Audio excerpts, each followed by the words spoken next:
ഇന്നത്തെ വീഡിയോ ഒരു നാടൻ കക്കാറച്ചി റോസ്റ്റിൻ്റെ വീഡിയോ ആണ്. എല്ലാവരും ഒന്ന് ട്രൈ ചെയ്ത് നോക്കുക.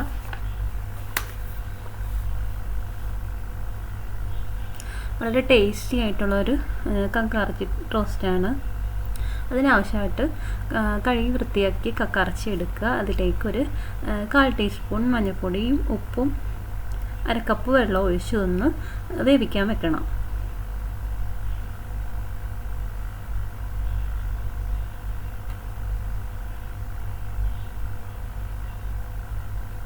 ഇത് വെന്ത് വരുന്ന സമയത്ത് നമുക്ക് ഉള്ളി ഒന്ന് വഴറ്റിയെടുക്കാം. റോസ്റ്റിന് ആവശ്യമായിട്ടുള്ള സവാള ഒന്ന് വഴറ്റിയെടുക്കുക. അതിനാവശ്യമായിട്ടൊരു ഫ്രൈ പാനിലേക്ക് ആവശ്യത്തിന് വെളിച്ചെണ്ണ ഒഴിച്ചു കൊടുക്കുക. എണ്ണ ഒന്ന് ചൂടായി വരുമ്പോൾ കടുകിട്ട് കൊടുത്ത് കടുകൊന്ന് പൊട്ടിയതിന് ശേഷം ഒരു കതപ്പ് കറിവേപ്പിലയും ഇട്ട് കൊടുക്കുക. അതിനുശേഷം അരിഞ്ഞു വെച്ച സവാളയും നമ്മൾ ഇതിലേക്ക് ചേർത്ത് കൊടുക്കുന്നു.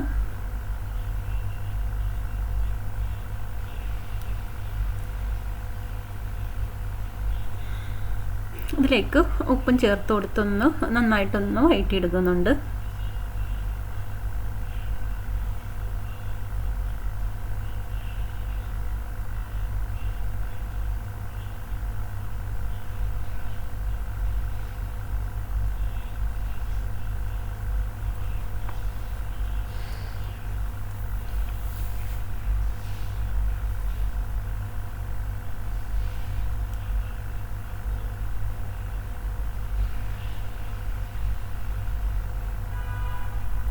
സവാളയോട് തന്നെ നമ്മൾ വഴറ്റുന്നതിൽ തന്നെ പച്ചമുളകും കൂടെ നമ്മൾ അരിഞ്ഞിട്ട് കൊടുത്തിട്ടുണ്ട്.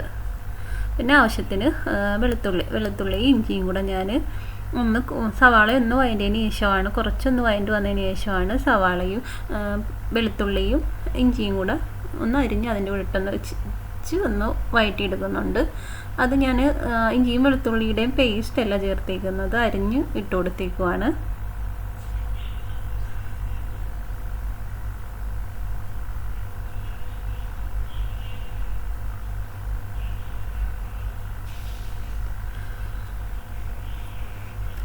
ഇതിപ്പോൾ വഴണ്ട് വന്നിട്ടുണ്ട്. ഇതിലേക്ക് നമുക്ക് പൊടികൾ ചേർത്ത് കൊടുക്കാം. നമ്മൾ കക്കാറച്ചിയിൽ മഞ്ഞൾപ്പൊടി ചേർത്ത് വേവിക്കാൻ വെച്ചതുകൊണ്ട് സ്വല്പം മഞ്ഞൾപ്പൊടി ചേർത്താൽ മതി. അല്പം മഞ്ഞൾപ്പൊടിയും കുറച്ച് കുരുമുളക് പൊടി. ഇതിലേക്ക് ഞാൻ പച്ച കുരുമുളക് അരച്ചതും കൂടെ ചേർക്കുന്നുണ്ട്. അതുകൊണ്ട് കുരുമുളക് പൊടി ഞാൻ കുറച്ചാണ് ചേർക്കുന്നത്. ഇതിലേക്ക് പെരുംജീരകപ്പൊടി, വലിയ ജീരകപ്പൊടിയും കൂടെ 1/4 ടീസ്പൂൺ ചേർത്ത് കൊടുക്കുന്നുണ്ട്. 2 ടീസ്പൂൺ മുളക് പൊടിയും ചേർത്ത് കൊടുക്കുന്നുണ്ട്. നന്നായിട്ടൊന്ന് വഴറ്റിയെടുക്കുക. ഇതിലേക്ക് വെള്ളമൊന്നും ചേർത്ത് കൊടുക്കണ്ട. നമ്മൾ കക്കാറച്ചി വേവാൻ വെക്കുമ്പോൾ അതിൽ വെള്ളം ഉണ്ടെങ്കിൽ ആ വെള്ളവും കൂടെ ആയിട്ട് ചേർത്തൊന്ന് ഇതിലോട്ട് ചേർത്ത് കൊടുത്താൽ മതി. അല്ലാതെ വേറെ വെള്ളം ചേർത്ത് കൊടുക്കണ്ട. ഇത് നന്നായിട്ട് ഇതുപോലെ ഒന്ന് വഴറ്റിയെടുക്കണം.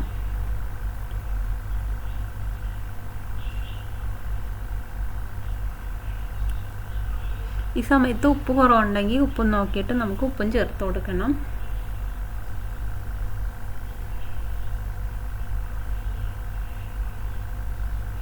ഇതിപ്പോൾ ഞാൻ ഒഴിച്ചു കൊടുത്തത് പച്ച കുരുമുളക് ഒന്ന് മിക്സിയിലൊന്ന് അരച്ച് ഒന്ന് ഒഴിച്ചു കൊടുത്തേക്കുന്നതാണ്. അതിന് നല്ലൊരു ടേസ്റ്റ് ആയിരിക്കും. ഒരു പച്ച കുരുമുളകിൻ്റെയും ഒക്കെ ഒരു നല്ലൊരു ടേസ്റ്റ് ഒക്കെ കിട്ടും. അതിനാണ് ഇതിപ്പോൾ ഇതിലോട്ട് ഞാൻ അരിച്ചു കൊടുത്തേക്കുന്നത്.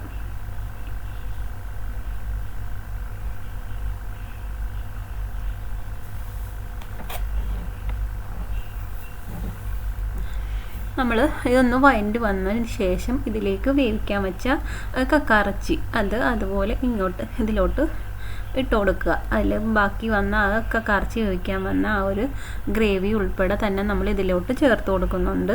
എന്നിട്ട് നന്നായിട്ടൊന്ന് മിക്സ് ചെയ്ത് കൊടുക്കുക.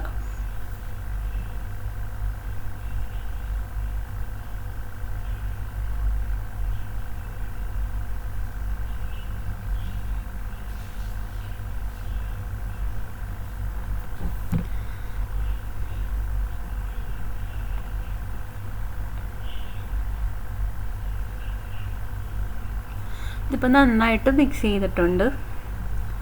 ഇതിപ്പം കക്കയിറച്ചി റോസ്റ്റ് ഇവിടെ റെഡി ആയിട്ടുണ്ട്. ഇതിലേക്ക് ഞാൻ സ്വല്പം വെളിച്ചെണ്ണയും കൂടെ അതിൻ്റെ പുറത്തോട്ട് ഒഴിച്ചു കൊടുക്കുന്നുണ്ട്.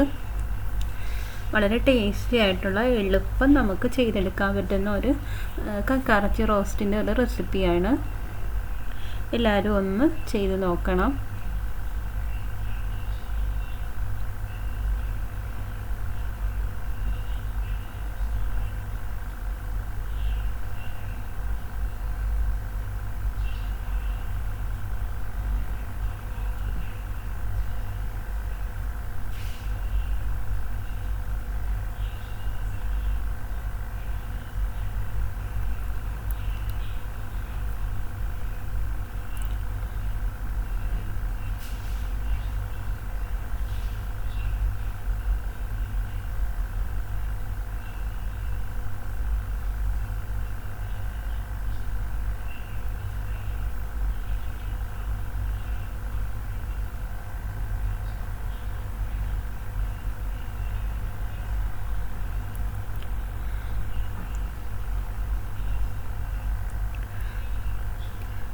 ചോറിനൊക്കെ നല്ലൊരു കക്കയിറച്ചി റോസ്റ്റാണ്. എല്ലാവരും ഒന്ന് ട്രൈ ചെയ്ത് നോക്കുക.